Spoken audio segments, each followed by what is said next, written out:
Y las manos de Moisés se cansaban, por lo que tomaron una piedra y la pusieron debajo de él, y se sentó sobre ella. Y Aarón y Hur sostenían sus manos, el uno de un lado y el otro de otro.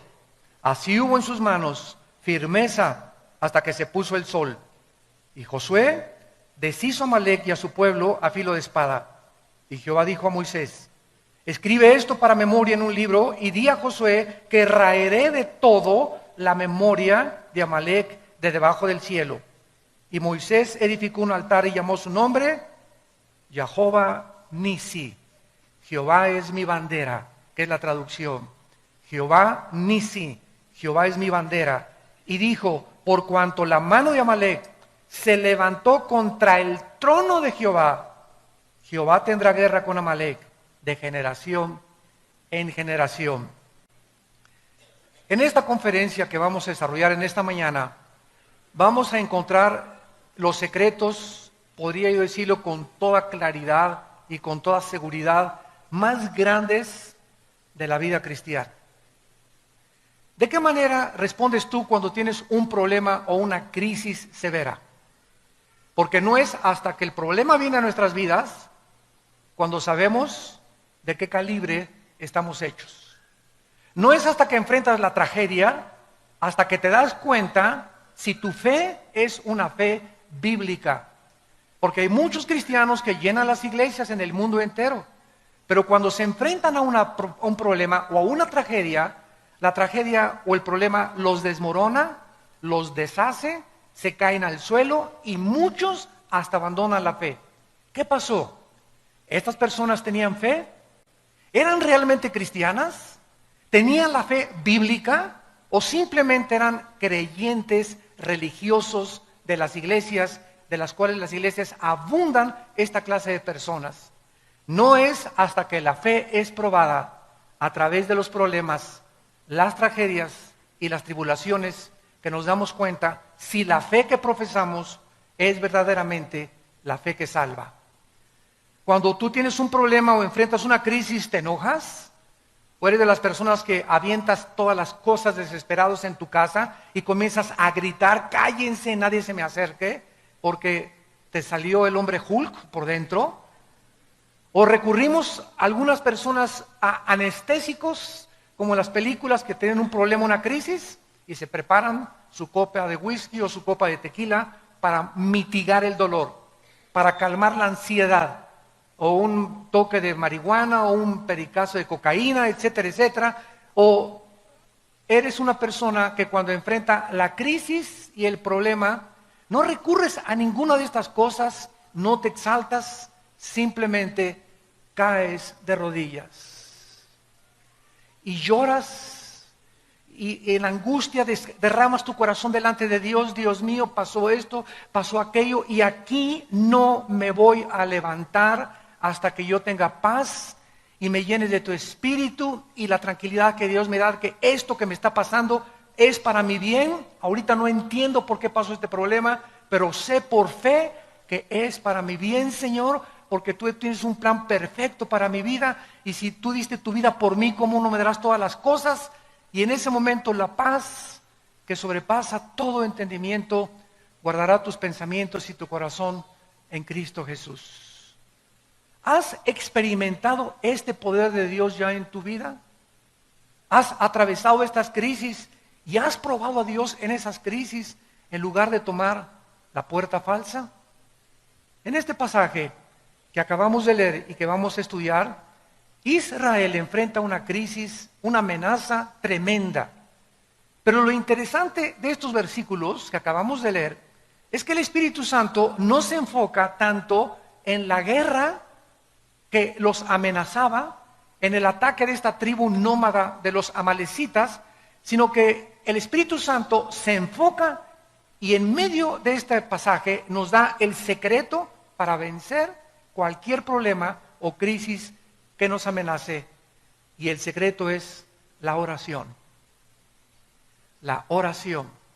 Dicen en Efesios 3:20: y aquel que es poderoso para hacer que todas las cosas abunden en nuestra vida y hacerlas mucho más grandes y darnos una respuesta mucho más inimaginable que podamos nosotros cruzar nuestro pensamiento según el poder que actúa en nosotros. Dios es poderoso para responder las oraciones, pero tú no vas a poder nunca descubrir el poder de la oración si no eres una persona acostumbrada a orar. Y a orar por tus problemas, por los de tu matrimonio, por los de tus hijos, por los económicos, por el de salud. Cuando nosotros no somos personas de oración todos los días, cuando las crisis vengan, las crisis nos van a hundir, nos van a devastar, van a sacarnos a muchos del camino y muchos perderán absolutamente la brújula para seguir siguiendo a Jesucristo. Veamos en primer lugar el versículo 8 y 9 y comencemos a estudiar este pasaje. Y dice, entonces vino Amalec y peleó contra Israel en Refidim. Lo primero que tenemos que entender es lo siguiente: los amalecitas fueron la primera tribu que atacó a Israel saliendo de Egipto. En cuanto salieron de Egipto, venían hacia la tierra de Canaán. Y en el intermedio entre Egipto y la tierra de Canaán estaba el desierto. Los amalecitas eran una tribu nómada, eran salvajes, sanguinarios, descendientes de Esaú, eran primos de los judíos. Los amalecitas tenían el conocimiento de que ese pueblo que estaba atravesando Israel y que se dirigía a Canaán era el pueblo de Dios.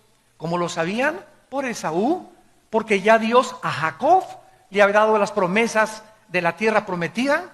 Esaú era hijo de Jacob y se había transmitido la promesa de Dios a través de las generaciones.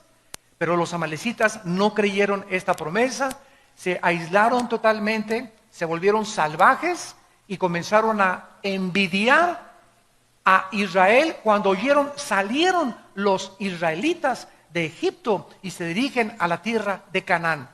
Entonces ellos pensaron, ¿verdad? O van a acabar con nosotros en el camino, porque las tribus estaban en el camino de Israel.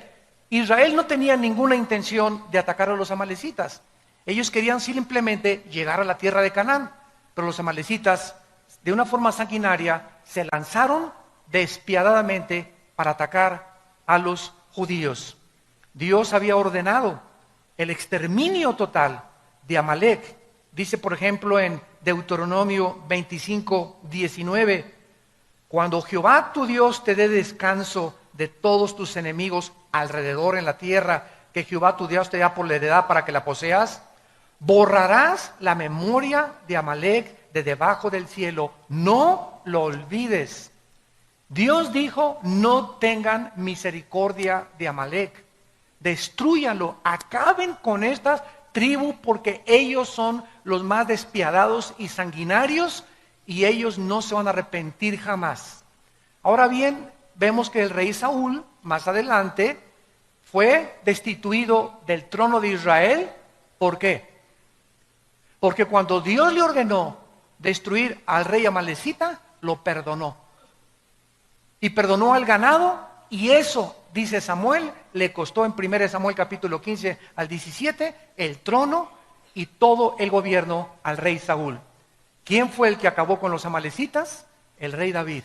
Fue el último rey que acabó con los amalecitas. Ahora bien, después de todas estas cosas y antecedentes acerca de los amalecitas, tenemos nosotros que tratar de descifrar y de entender qué representan los amalecitas. Porque todas las cosas en el Antiguo Testamento son un símbolo, una representación de algo en el Nuevo Testamento. En el Antiguo Testamento vemos guerras, tribus atacando a Israel, cuerpo a cuerpo, y en el Nuevo Testamento cambia totalmente el panorama y el medio ambiente. Y dice Efesios 6:12, ahora los cristianos ya no tenemos lucha cuerpo a cuerpo contra nadie. Ya no tenemos lucha contra sangre ni contra carne. Nuestros enemigos no son los comunistas, ni los musulmanes, ni los ateos, ni tu suegra, ni tu vecino, ni los endemoniados, ni los nazis, ni los fascistas. Nuestra lucha ahora no es física.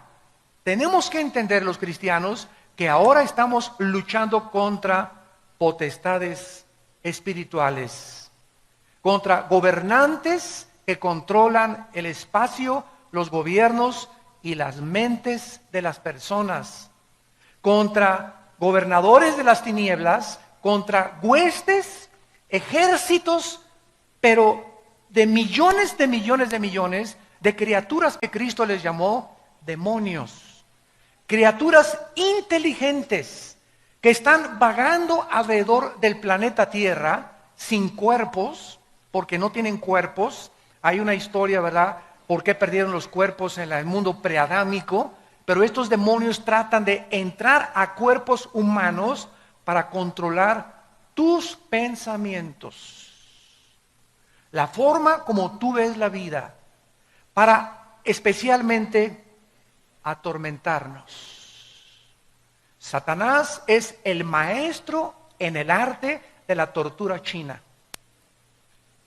Si algo los demonios hacen con nosotros es atormentarnos, meterte ideas de celos, semillas sembradas de duda contra tus pastores, contra tu esposa, contra tus hijos, contra tus padres, contra el gobierno. Nos tratan de perturbar, de poder sacarnos de nuestras casillas, de que no pensemos coherentemente ni de una forma objetiva, sino que podamos llenar nuestros pensamientos de odio, de amargura, de resentimiento y de fracaso. Te atormentan y te dicen: tú no vas a salir de perico perro, tú nunca vas a progresar, nunca te vas a volver a casar, todas las mujeres son iguales, todos los hombres son iguales, todos los gobiernos son iguales, las iglesias son una bola de hipócritas, esto y el otro, no le creas a nadie. Y el mundo está gobernado, ustedes lo saben, por el odio. Si hay un espíritu ahorita en el mundo, es un espíritu de odio y de violencia. Porque esta es la razón por la cual Satanás está atacando a los seres humanos, para que entre nosotros nos ataquemos unos a otros. Y este espíritu está en las iglesias. Y ahora lo vemos, yo lo veo en mis constantes viajes, ¿verdad? Presbiterianos contra bautistas, pentecostales contra nazarenos, nazarenos contra arminianos, arminianos contra calvinistas. Y aunque haya diversidad de doctrinas en el cuerpo de Cristo, porque no todos tenemos toda la verdad, nos debemos amar, nos debemos de soportar y tolerar. Ahí me encanta en los debates que tengo en la televisión, debatir con ateos, con comunistas o con hermanos en la fe, sobre que la salvación se pierde, que no se pierde, que los demonios, que esto y el otro, pero no con el afán de demostrar, pues yo sé más que tú, ¿verdad? Sino con el afán de sacar más la verdad y poder escudriñar, investigar. Y es preciosa meternos a la Biblia y darnos cuenta que muchas cosas que sabemos, no las sabemos como las deberíamos de saber.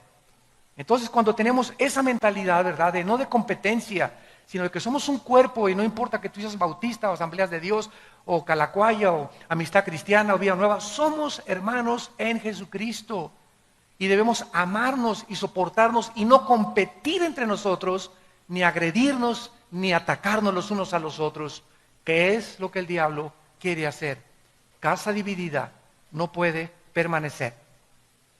¿Qué representan los amalecitas? De acuerdo a la mayoría de los teólogos en el mundo, los amalecitas representan, o Amalek, la carne. No a Satanás, la carne. ¿Qué quiero decir con esto? El más grande enemigo que tú tienes y que yo tengo, no es Satanás. Está dentro de mí, está dentro de ti. El más grande enemigo que tenemos nosotros está dentro de nosotros. Escúchenme bien. Y si ese enemigo que está dentro de mí y dentro de ti, yo no lo conquisto, esas pasiones lujuriosas, sexuales, de venganza, de amargura, de odio, de resentimiento, de envidia, de avaricia, si no conquisto dentro de mí estas pasiones, no puedo conquistar a nadie. Porque vamos a conquistarnos primero a nosotros para poder gobernar. Yo no puedo gobernar si antes yo mismo soy presa y esclavo de mi propia carne dentro de mí. En Filipenses 3 el apóstol Pablo escribió, porque no somos de los que confiamos en la carne. Y cuando hablamos de la carne estamos hablando de esa antigua naturaleza adámica, caída, que aun cuando somos cristianos está dentro de nosotros. Los cristianos no somos diferentes a los no cristianos, más que somos hombres perdonados, nada más. Pero los cristianos, igual que los no cristianos, seguimos teniendo pasiones, seguimos teniendo envidias, seguimos teniendo pleitos, seguimos teniendo las obras de la carne. ¿Por qué? Porque estamos en proceso de ir venciendo una por una a través de la santificación. Y por eso muchos no cristianos se espantan cuando ven muchos de nosotros. Pleitos entre los hermanos y envidias entre los hermanos. Y lo primero que dicen, ¿qué es? Bueno, que son cristianos. Pues sí, pero contéstale, pero no soy querubín. Entonces, tratemos, ¿verdad?, de entender esto. Somos personas, los no cristianos tienen igual que nosotros, pero los cristianos tenemos dentro de nosotros el poder de Dios, que los no cristianos no tienen. El poder de Dios para vencernos a nosotros mismos. Dice en Santiago 4, resiste a Satanás y entonces él huirá de ti. Y más adelante dice, ¿verdad? Dios resiste a los soberbios y le da gracia a los humildes. Entonces fíjate lo que dice Santiago 4. Si yo quiero resistir a Satanás, no tengo que atacarlo y en el nombre te vengo a echar y por aquí por allá, menos que haya un endemoniado, pero no luchar así. Que se han juntado cristianos hasta el Popocatépetl, fueron a sacar demonios al Popocatépetl, ¿no? Y para que ya no eruptara y bueno, tantas cosas que hacemos, ¿verdad? Tan locas. En lugar de eso, dice la Biblia que la forma en la que yo impido que Satanás entre a mi vida, en la forma en la que yo impido que Satanás me ataque, es siendo humilde. Dios da gracia a los humildes, resiste a los soberbios. Y nosotros resistimos a Satanás y confiamos en Dios. Entonces, para que podamos nosotros resistir a Satanás, tenemos que ser humildes. Y de eso se trata el estudio que vamos a desarrollar a continuación.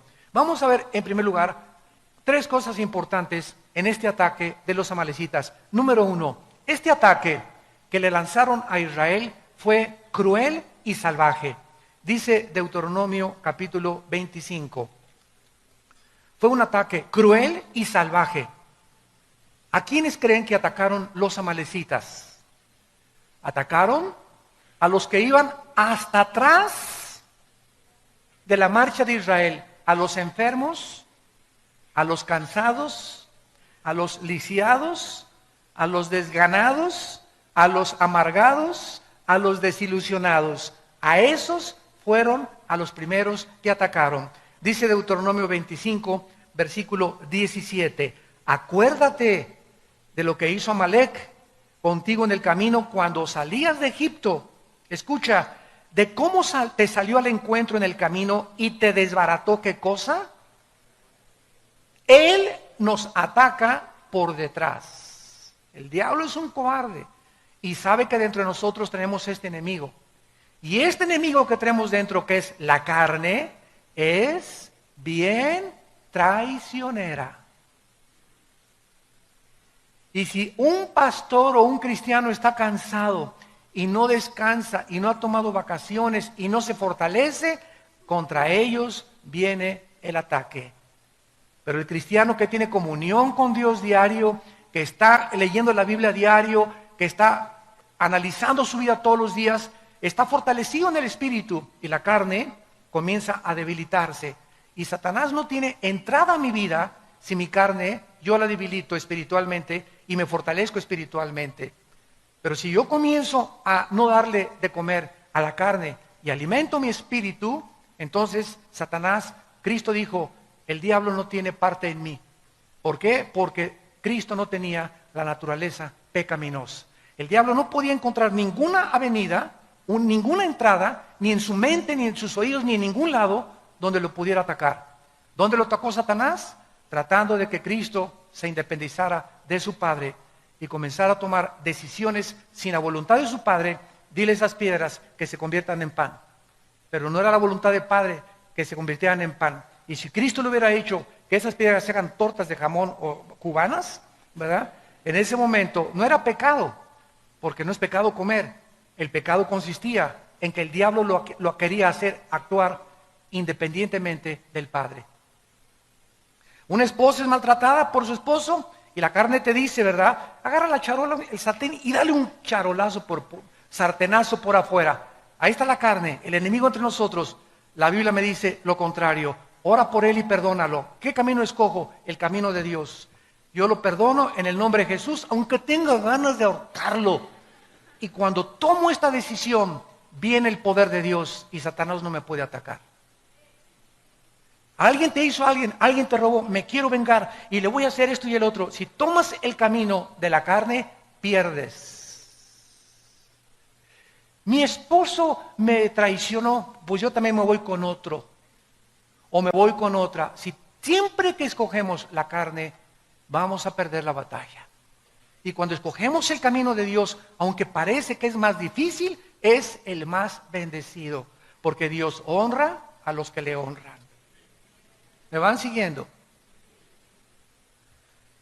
Dice en Deuteronomio 25, 18, cómo te salió por detrás, te desbarató la retaguardia de todos los débiles que iban detrás de ti. Cuando tú estabas cansado y trabajado y no hubo ningún temor de Dios. La carne es débil, débil, débil, débil. Marcos 14, 38. Orad porque el espíritu está presto, pero la carne es débil.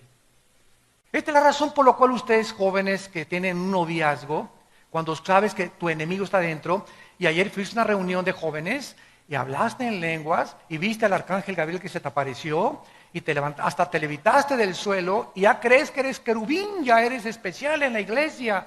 Y al otro día te vas con tu novio a Chapultepec y él está débil en la carne y tú esa mañana, ayer estuviste muy fuerte y ayer tuviste experiencias espirituales maravillosas, pero todos los días amanecemos totalmente sin baterías. El pan nuestro de cada día, dánoslo pasado mañana, Señor. La semana que entra, el pan nuestro, dánoslo hoy. Cuando Dios les dio el maná, ¿qué les dijo en capítulo 16 a Moisés? Diles que no junten el maná para el otro día, porque se les echa a perder. ¿Cuál es la lección? Que no dependamos de las fuerzas que tenemos hoy para el día de mañana. Cada día tenemos que enfrentar la guerra espiritual. Un matrimonio no puede en los primeros años ya compaginarse y un matrimonio no podía decir, ya la hicimos. Puedes tener 70 años de casado y seguir teniendo problemas en el matrimonio, porque ninguno de los dos es querubín todavía. El matrimonio es algo de lucha, lucha, lucha, lucha, lucha toda la vida. Y si tú no estás luchando con Dios de tu lado, orando con las manos levantadas al cielo, ¿verdad? Amalek va a destruir tu matrimonio. Porque te va a comenzar el diablo que esa mujer no es para ti. Te va a comenzar que tu esposo tiene cara de ardilla. Y que puedes tener una persona con cara de Sylvester Stallone, ¿verdad? Y comenzamos con esas ideas por causa de que comenzamos a creer que podemos vencer y tener victoria sin una vida de oración. Esta ha sido siempre la estrategia de Satanás. Satanás no puede atacarnos más que a través de nuestra carne. Es la carne la que tenemos que crucificar. Es la carne la que tenemos que hacer morir. Es la carne la que Él usa para poder manipularnos y controlarnos.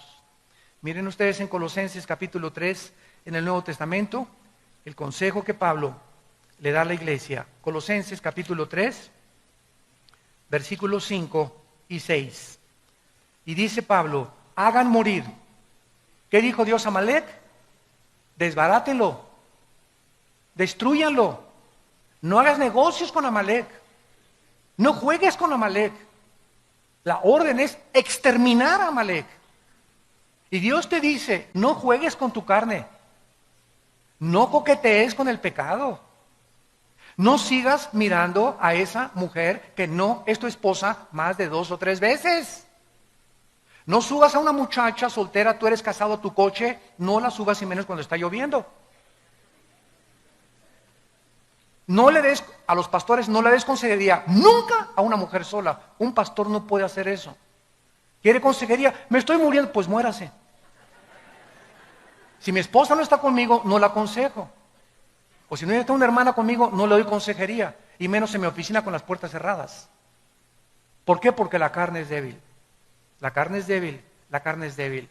No creas que porque de vez en cuando veo una película pornográfica, una vez a la semana y una canita al aire, comienzas a coquetear con el pecado y a creer que puedes vencer eso. La pornografía comienza a meter en nuestra vida fantasías sexuales que te llevan siempre, siempre, siempre al adulterio.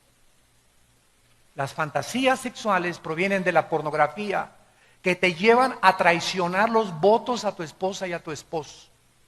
Siempre comienza debilitando la carne Satanás. El que fuma comenzó con un cigarro, uno de vez en cuando.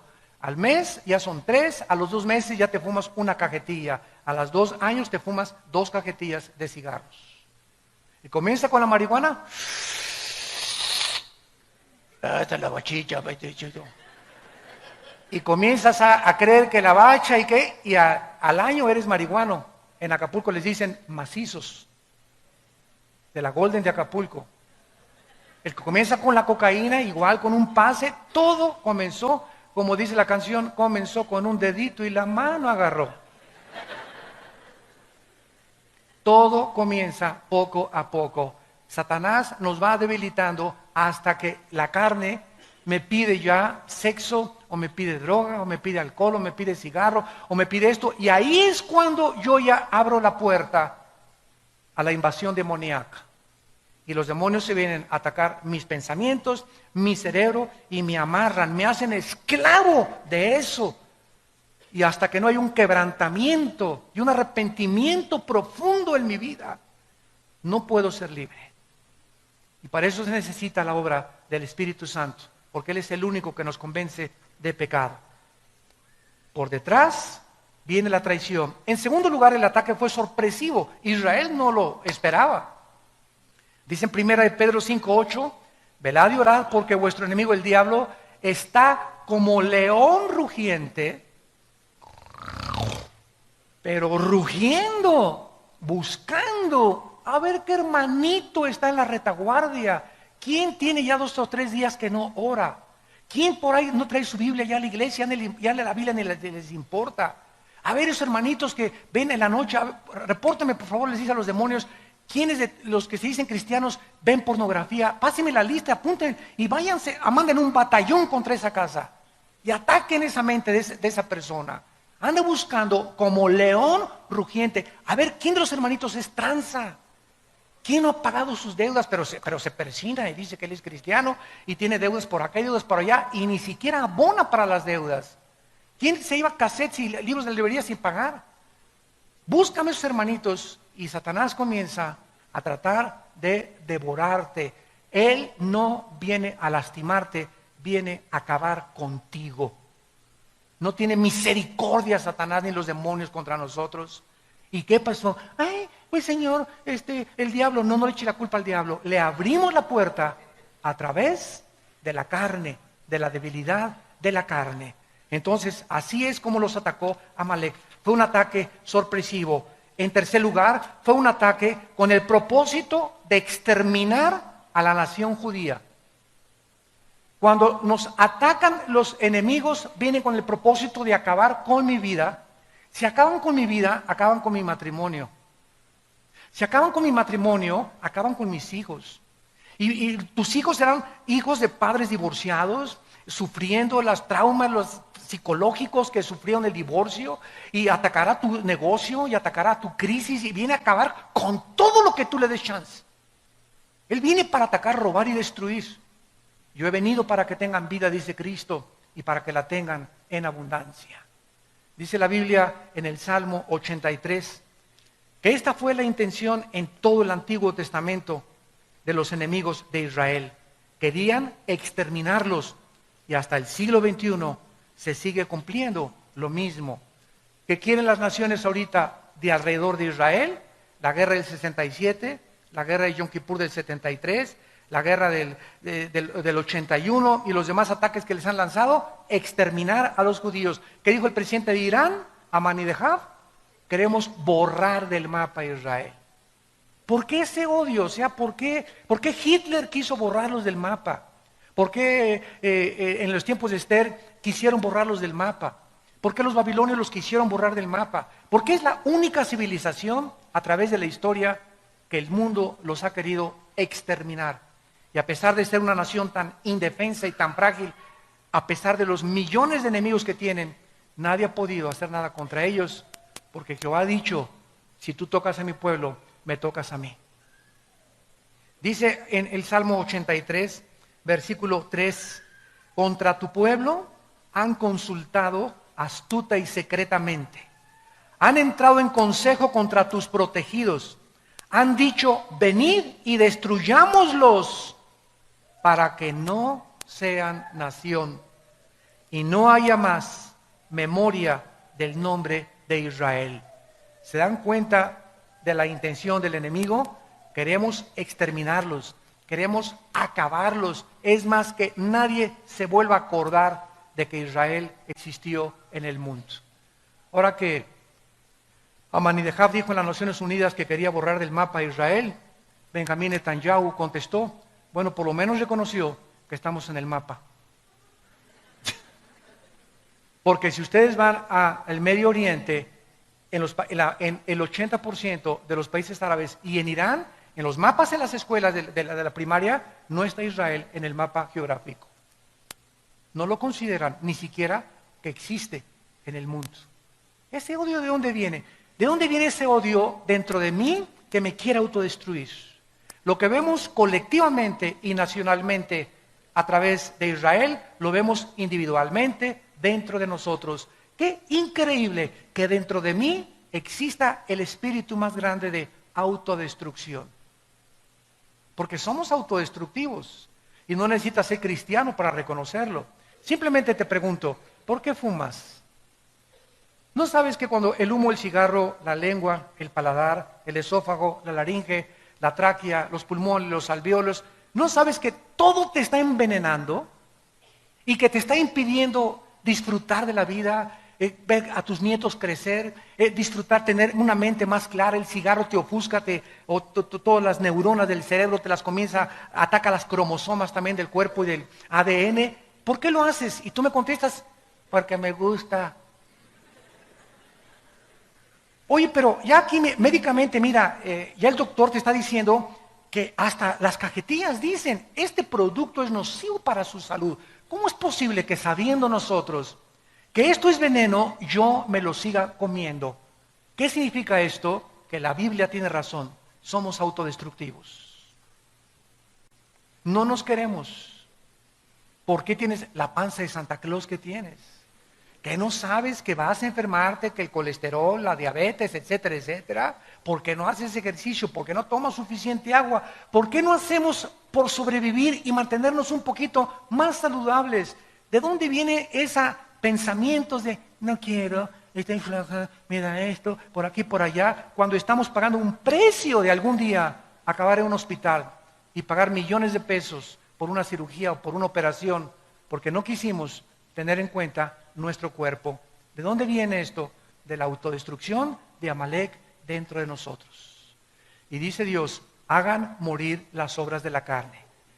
Inmundicia, fornicación, malos pensamientos, cosas por las cuales, ya lo leímos en Colosenses, viene la ira de Dios. Dios dijo, yo estoy enojado contra Amalek. Y en el Nuevo Testamento, mi ira es contra las personas inmorales. ¿Quieres hacer enojar a Dios? A través de la inmoralidad lo haces enojar. Y te va como en feria, no sabes el precio que vas a pagar. ¿Por qué? Porque va a destruir tu vida. La pornografía es como una termita que se mete entre nosotros y nos deshace moralmente. Hace poco acaban de entrevistar a un candidato a la presidencia y reconoce que ha tenido amantes. Y se ve con una naturalidad tremenda, ¿verdad? Los políticos en Estados Unidos, por todos lados. Divorcia el mundo la moral de las obras que ellos hicieron. Es que este hombre hizo esto, hizo puentes, hizo construcciones y pues sus canitas al aire, ¿verdad? Todos los tienen. Y golpeó a la mujer, no hay ningún problema. Y divorciamos el carácter de lo que es la persona ante la sociedad.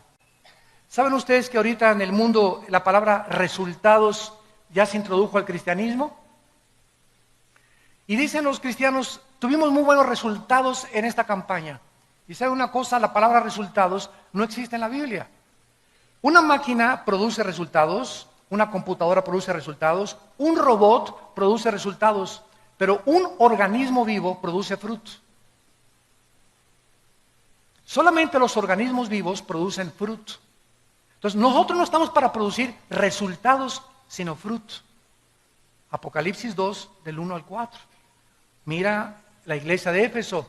Yo sé que eres celoso y repartes folletos y das tu diezmo y vas a la iglesia y cantas aleluya y vas a la misa de 7 de la mañana y te bautizas y esto es el otro, bla, bla, bla. Y ninguno de estos resultados los quiero porque tengo contra ti que no amas a nadie. Has perdido tu primer amor. Entonces vemos que muchos políticos, muchos cristianos tienen resultados. Hicieron una iglesia grande, o políticos hicieron obras grandes, todo, ¿verdad? Resultados, resultados. Y Dios no busca lo que hacemos, sino lo que somos. Lo que somos. El carácter de tu vida es lo que le interesa a Dios. Lo vamos a ver en la segunda conferencia que voy a hablar sobre Juan 15, la vid y los pámpanos. Ahora veamos, regresamos a nuestro pasaje en penúltimo lugar y vemos el meollo de lo que queremos estudiar. Moisés le dice a Josué, y en ese tiempo Josué era joven, pero muy bien entrenado, para que Moisés le haya dicho, hazte cargo de la lucha contra Amalek y dirige tú las tropas, es porque Josué ya era un joven entrenado en el cual Moisés confiaba. Pero vean esto maravilloso. Le dice, ve y pelea con Amalek. Mientras tú estás peleando ahí en el campo de batalla, Josué, yo voy a subir a la colina, a un montecito. Y allá en el montecito, ¿verdad? Voy a subir con la vara de Dios. La vara de Dios representaba el poder de Dios. Y de una forma increíble y profunda, dice la Biblia en el versículo 10, entonces Josué, como le dijo Moisés, peleando contra Amalek, y Moisés, Aarón y Hur, tres personas subieron a un monte, al cumbre del collado. Y sucedía que cuando alzaba Moisés la mano, Israel iba ganando la guerra. Mas cuando Moisés bajaba la mano, Israel comenzaba a perder la guerra. ¿Qué es lo que Dios nos está enseñando a través de este retrato espiritual? Que lo que sucede en el mundo no se gana a través de la fuerza, ni del poder militar, ni de la economía, ni de tus recursos financieros. Lo que sucede en el mundo y lo que determina la victoria en tu familia, en la ciudad, en la política, en una nación, es algo que repercute en el cielo. La pelea no es aquí abajo, la guerra es aquí arriba. Es arriba, en las regiones celestiales, donde nosotros tenemos que pelear para que las cosas de aquí abajo funcionen. Santa Virgen de la Macarena. Nuestra guerra es espiritual.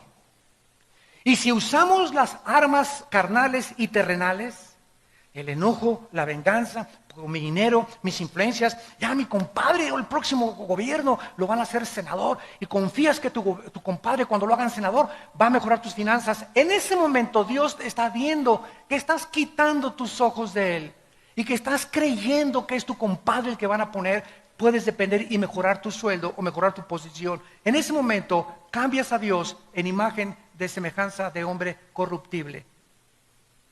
Y ya no puedes repetir con el Salmo 121, ¿de dónde vendrá mi socorro? De mi compadre que lo van a hacer senador. ¿De dónde vendrá mi socorro? De mis influencias que tengo, de mis amistades que me estoy logrando, de lo que estoy transando, de la forma como estoy avanzando en la vida. Y en ese momento hemos abandonado totalmente el concepto de que es aquí arriba donde yo puedo garantizar aquí abajo mi dependencia, mi permanencia y mi seguridad económica también. No inviertas aquí ahorita el mundo, ¿verdad? Vamos a comprar oro, vamos a comprar plata. Ahorita en Estados Unidos, ves en periódicos así, páginas enteras, compramos oro y metales. Porque es en lo único en lo que el mundo está confiando ahorita que no se va a devaluar, el oro y los metales preciosos, las joyas, etcétera, etcétera. Y los cristianos digo, ¿dónde podemos invertir el dinero? ¿Y qué nos dice Dios? El mundo nos dice, invierte aquí, invierte en el banco, pero tenemos a Dios que nos dice, no inviertas donde el orín y la polilla corrompen. La bolsa de valores puede caer, el dólar puede caer, y de la noche a la mañana, Juan Camané, te vas hasta el suelo, porque yo deshago como polilla lo que más aprecias tú. Invierte en mi reino y jamás te faltará nada. Siembra donde el orín y la polilla no corrompen. ¿Ven el cambio de valores? El mundo te dice aquí y Dios te dice acá. ¿En dónde están tus valores? ¿En la tierra o en el cielo? Busca mi reino, arriba. Busquen a Cristo, arriba. Buscar las cosas donde hemos resucitado, arriba. Porque ahí están las bendiciones. Los he bendecido, Efesios 1:3, con toda bendición espiritual en las regiones celestes. Nuestras bendiciones están ahí arriba. Nuestro banco está ahí arriba. Quiero bajar y tener provisión para poder invertir aquí. Le tengo que pedir a Dios, tener comunión con Dios a través de la oración, hacer contacto con Dios a través de la oración. Y en el banco de Dios, Él lo abre y abriré las ventanas y las derramaré sobre ustedes hasta que abunde la bendición, dice el Señor. Porque has puesto tu confianza en Jehová, yo también te libraré. Te pondré en alto y te mostraré mi salvación. ¿Dónde tenemos nuestro corazón? ¿Dónde está tu corazón?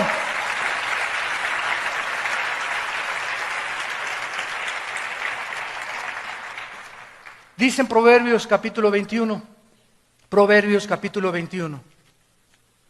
Y estos conceptos, hermanos amados, espirituales, tienen que ser una realidad en tu vida, para que salgas del pozo de la desesperación, para que salgas de esa vida de aflicción, de tormento, de pobreza extrema, donde yo no voy a salir nunca de perico perro y así me hizo Dios y así me voy a morir. Tienes que cambiar tu manera de pensar y poner tus ojos y entender en dónde está la guerra, en dónde tenemos que pelear. Dice Proverbios 21, versículo 30 y 31, no hay sabiduría. No consultes a los astrólogos ni a los eruditos científicos y matemáticos, políticos, antropólogos. No hay sabiduría en este mundo. No hay inteligencia, ni Stephen Hawking, ni Sócrates, ni nadie, ni consejo. No hay nadie que te pueda aconsejar mejor que Dios. El caballo se alista para el día de la batalla, mas Jehová es el que da la victoria. Nos podemos preparar y hacer esto y planes, pero no van a depender de mis planes, de mis relaciones, de mis recursos. Va a depender de mi relación con Dios. Todo viene de arriba. Vean ustedes ahora Salmo 33, versículo 16 y 17. Y dice así, Salmo 33, del 16 al 17. Vano para salvarse es el caballo. La grandeza de su fuerza a nadie podrá librar. He aquí el ojo de Jehová sobre los que le temen, sobre los que esperan en su misericordia, para librar sus almas de la muerte y para darles vida en tiempo de hambre. Santos de Dios, ¿cuál es el propósito por el cual Dios escogió a Israel? Él hubiera escogido a los italianos, a los mexicanos. Ellos no son mejores que nosotros, no son más inteligentes que los árabes. Simplemente Dios escoge a un pueblo en un punto geográfico de la tierra para que la atención del mundo se enfoque en ese pueblo y veamos en ese pueblo los milagros de Dios, de sobrevivencia de ese pueblo, a pesar de que todas las circunstancias estaban y han estado siempre en su historia en su contra. En la guerra del 67, los 7 días del 1 al 7 de junio de 1967, los rodearon 20 millones de árabes, a los judíos. En la ley de las probabilidades, matemáticamente tenían 10 a la 12ª potencia de probabilidades de salvarse, que es infinitamente imposible.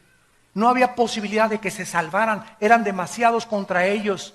Y en 6 días los judíos hicieron una obra de la milicia y un ataque, y la forma como respondieron, que ningún experto militar ni los jefes de West Point en Estados Unidos han podido decir cómo es posible que hayan podido sobrevivir. Y todavía el 7º día, ¿por qué creen que terminó en 6 días? Porque el 7º tenían que descansar. Hasta con eso, ¿verdad? Entonces, simplemente Israel es un ejemplo nada más del poder de Dios. Y ahora Israel está en la banca. Se van a seguir cumpliendo las profecías.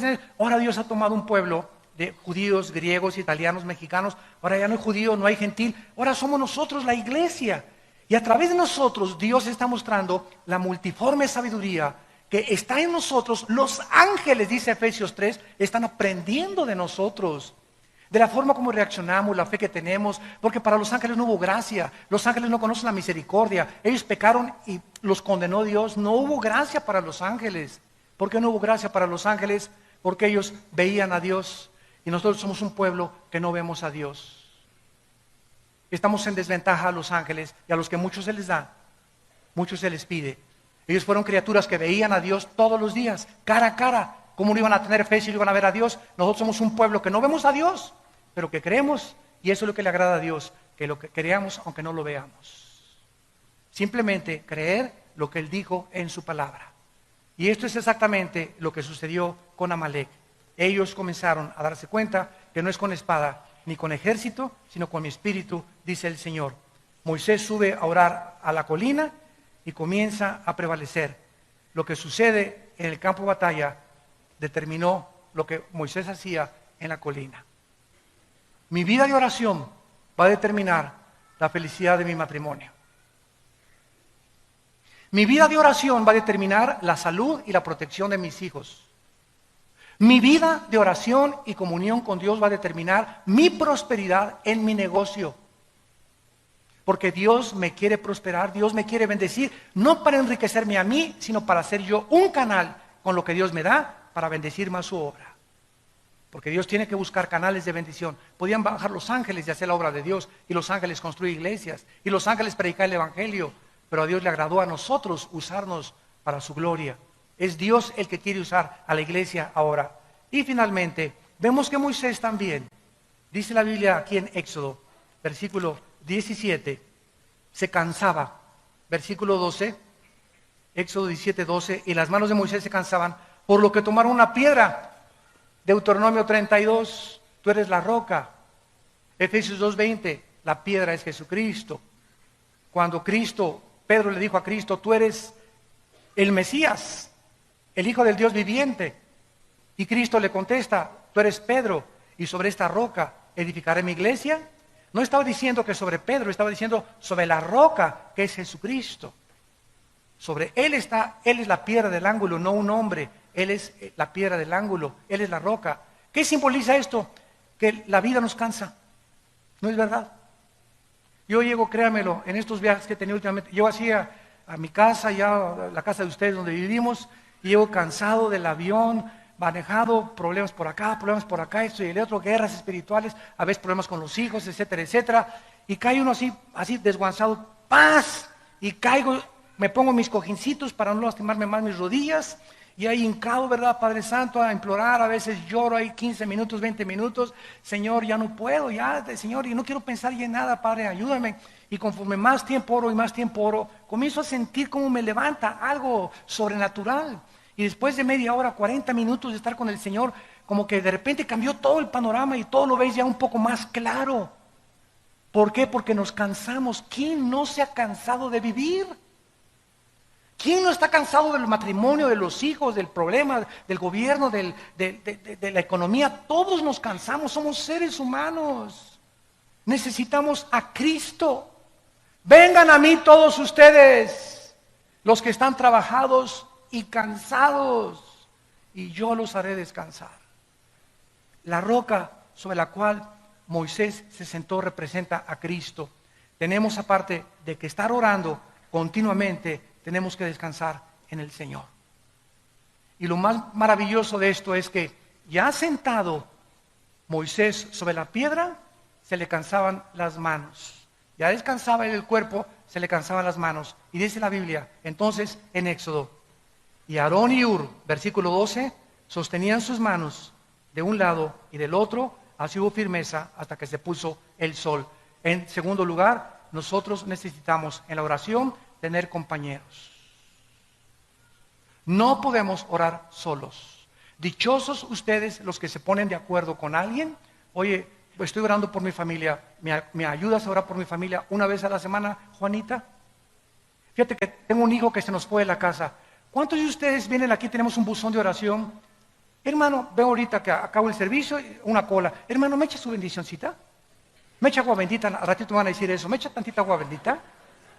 Hermano, ore por mí. Y muchos de ustedes creen que el pastor, en el nombre de Jesús, oro por ti y ¡pum! Ya tus problemas se van a solucionar. ¿Sabes una cosa? Que no es mágico. No es mágico. No es la vara de Aladino. Claro que oro por ti, pero no va a solucionar eso tus problemas. Tú tienes que tener alguien, un amigo, una amiga, que esté continuamente orando contigo y por tu familia. ¿Lo tienes tú? ¿Tienes esos amigos, compañeros, escuderos de oración? Cada vez que tenemos un desayuno nosotros, ahorita hay como 15 personas, ahorita orando por este mensaje. Que están detrás ahorita orando por mí. Padre, sosténlo, fortalécelo, dale memoria, dale salud, dale claridad en sus pensamientos, porque si no tengo gente orando por mí, no puedo luchar yo solo. Somos un cuerpo y nos necesitamos unos a otros. Y terminamos con 3 expresiones de la oración. ¿Qué es la oración? ¿Qué expresa la oración? 3 cosas, apúntenlas. Número 1, humildad. Te necesito. ¿Qué haces cuando vienes a orar? Estás demostrándole a Dios, te necesito. Demostramos al hincarnos que dependemos de Él. ¿Qué es la humildad? No es, hermanito, ¿cómo estás? ¿Verdad? Y con sombrerito, todo así, cuello roto, y una persona muy humilde. Eso no es humildad, ¿verdad? Eso es pobreza, eso es... La humildad de la Biblia es la dependencia de Dios. Si tienes 3 o 4 días sin orar y no lees la Biblia, eres una persona orgullosa, porque le estás diciendo a Dios, no te necesito más que el domingo. El viernes hay reunión de oración, Señor. De lunes a martes déjame, ¿verdad? No te necesito. El miércoles voy a la reunión de oración. Pero cuando oramos estamos demostrando, en primer lugar, humildad. Cristo dijo en Juan 15:4, separados de mí, nada podéis hacer. En segundo lugar, demuestra fe. ¿Qué es la fe? Confianza. Es necesario que el que se acerca a Dios crea que le hay. Estoy confiando, Señor, en que por eso vengo a orar. Vengo a orar, Señor, porque te reconozco que te necesito y porque confío que tú eres el único que me puedes ayudar. No el pastor, no la comadre, no mi mamá, no mi suegra. Tú eres el único que me puedes ayudar. Y en tercer lugar, amor. Señor, vengo a orar porque te amo. Porque te quiero. Porque amo tu presencia. Como el siervo clama por las aguas, así clama mi alma por ti, oh Dios. Mi alma tiene, oh sed de ti, Señor. Te amo, te necesito, Padre. No encuentro fuerzas más que en ti, Padre Santo. En tu presencia y plenitud de gozo. Tú estás demostrando humildad, confianza y amor cuando vienes a orar. ¿No quisieras convertirte de aquí en adelante en un guerrero de oración? Oremos. Padre, gracias por tu palabra. Gracias, Señor, por mostrarnos la imprescindible necesidad de vivir en tu presencia, de reconocer que no tenemos fuerzas algunas naturales en nosotros mismos, sino todo lo contrario. Amalek vive dentro de nosotros y es traicionero y es sorpresivo, y cuando menos lo esperamos caemos en tentaciones que hunden a los hombres en destrucción y perdición.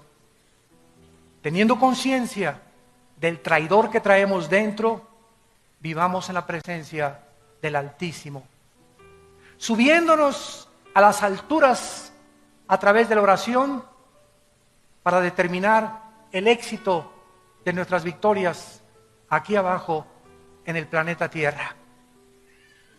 Pongamos las cosas y los ojos en las cosas de arriba, donde nuestra vida resucitada está juntamente con Cristo.